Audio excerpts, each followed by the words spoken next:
Hey guys, so in this video I'm going to be talking about my 4th year. Obviously I have finished 4th year and I'm going into 5th year now. Anyone who's been watching since 1st year, thank you so much. I'm going to keep this video quite short because I've already explained what clinic and EBL and things actually entail. So watch my other videos if you'd like to know more about that. So in 4th year at my uni, all of the 4th years were required to move to another city. So I was living in Plymouth from 1st year to 3rd year, and then I had to move to Truro. And if you haven't heard of Truro before, which I actually hadn't before I started university at Plymouth, it's in Cornwall, so it's quite far from London, which is where I'm from. But on the plus side, it was an amazing experience living in Cornwall. It was just really nice to explore all of the beaches and experience life in another city. My accommodation was like a 5-minute walk away from the hospital, which is where we had our teaching and our clinics, so that was definitely a positive. If you see my video about 3rd year, I basically talk about how we had to wake up really early and get a coach to go to Exeter, which is about an hour away from Plymouth. So although this was further away from home, it was nice because it was very close to where I was working and studying, and I don't think I'll ever get that opportunity again to wake up like half an hour before I'm supposed to start. So anyway, in 4th year the timetable changed quite a bit. We had clinic 3 times a week now, so it was on Mondays, Wednesdays and Fridays.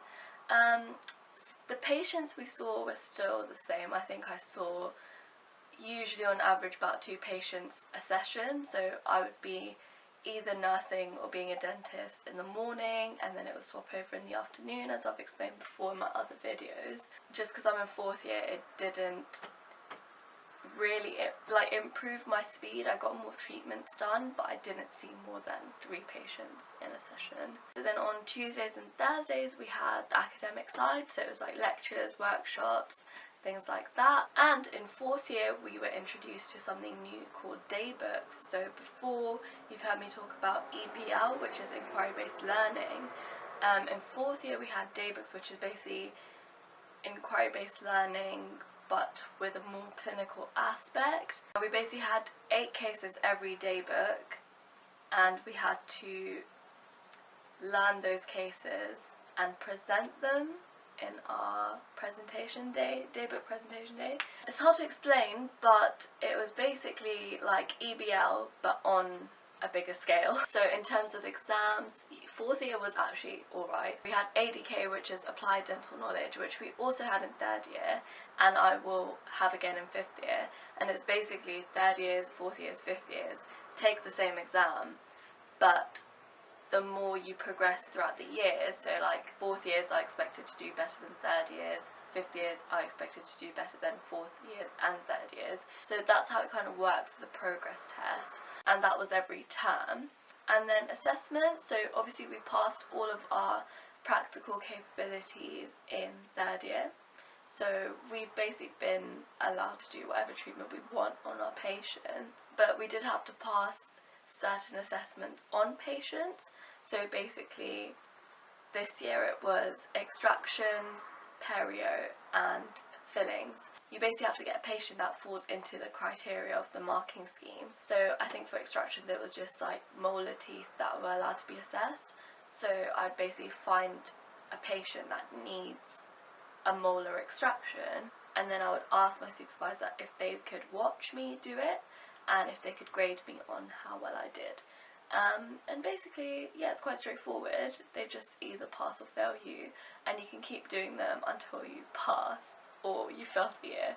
And also this year we had our interprofessional engagement module, and it was about auditing, but I don't want to get into that because it's a little bit boring. So what I found the most strange and most nerve-wracking was that this year we started having careers days and introductions to applying for a dental foundation training course, and like how to do the interviews and how to do the assessments, and basically all the steps you need to take to become a foundation dentist. And for me it was just really weird because it's really like becoming real now. Like it's just going to be next year and I will be a dentist after that. So weird. One thing I would say when you get into 4th year, before you get into 4th year, make sure you have a clinical diary, a diary where you have your targets written down, all the information about your patients written down, like their diagnosis, treatment plan. Obviously don't write their names down. That's my biggest tip for 4th year. Just come in prepared, because it goes really fast, and then you go into 5th year and you're like, oh my god, I have not met my targets, I don't have an exit case. Yeah, it's just a bit of a mess. So I will be making a video about how to keep a patient diary, and in 5th year I'll be making videos talking about my experience applying to dental foundation training. And let me know if you want to see any other videos. Thank you so much for watching from 1st year. If you have any questions, then you can email me or comment below and I will be happy to answer them for you.